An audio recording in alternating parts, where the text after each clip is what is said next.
Hey Game Chronicles crew, it's Victor! Just a heads up, today I'll be summarizing the week's news about the controversial game Palworld. Pocketpair has already spoken up, but not everyone liked their response, and the Pokémon Company is investigating, making it clear that Nintendo might not be thrilled with this situation. No more delays, let's dive into the video. Recently, we had the early access release of Palworld, essentially a survival game with, in quotes, Pokémon. The game sold over 8 million copies in just 6 days on Steam and Xbox. On the flip side, it's also one of the most controversial games in recent years. For those living under a rock and unfamiliar with Palworld, the beta was released a few days ago. It's a survival game with creatures you can capture and collect. You can make them use weapons or even work at your base, kind of like enslaving them, which sets it apart from many games, especially the Pokémon franchise. The game itself is enjoyable. The base progression is well done and not unbearable to play.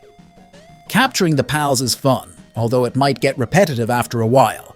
Palworld's open world is genuinely vast and will take hours to explore fully. However, the main issue causing all the controversy surrounding Palworld is its Pokémon.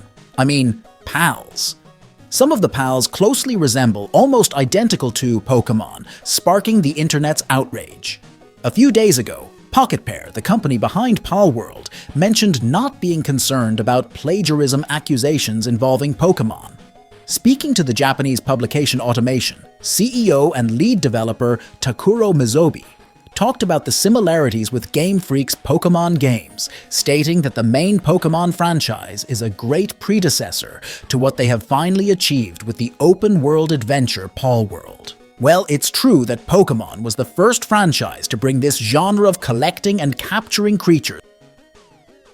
"We take our games very seriously," said Mizobi, "and we have absolutely no intention of infringing on the intellectual property of other companies." In a separate interview with Automation, Mizobi explained that they draw a lot of inspiration from Pokémon, as mentioned earlier. The article also mentions that he clarified that Palworld is less similar to Nintendo's iconic IP, and more similar to Wildcard's action-adventure survival creation game, the famous Ark. Now you've seen that the Palworld company has clarified the whole plagiarism controversy involving Pokémon, stating that there was no plagiarism, but rather inspiration from Pokémon. But hold on, the drama is not over yet. The online community was not satisfied with this response and went to inform Nintendo about the situation to see if they would make a statement. Then, on Thursday, January 25th, the Pokémon Company commented for the first time on the matter. "We intend to investigate and take appropriate measures to resolve any acts that infringe on intellectual property rights related to Pokémon." Now, the Pokémon Company is investigating Palworld, not necessarily suing the company. That will depend on many factors. The main issue for Palworld, if it goes to court, is the design and models of the pals, which closely resemble Pokémon.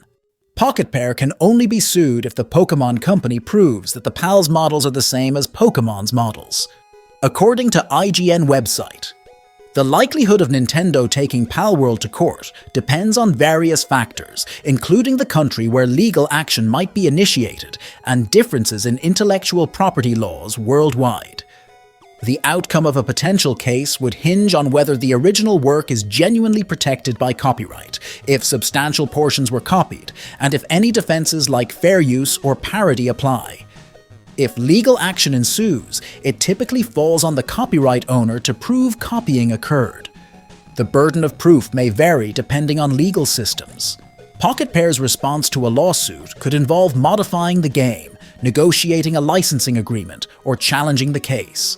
However, forcing Palworld offline might be an unlikely last resort due to significant sales. While litigation consumes resources, even large corporations have finite legal budgets. Non-legal factors, such as public relations concerns, may also influence decisions.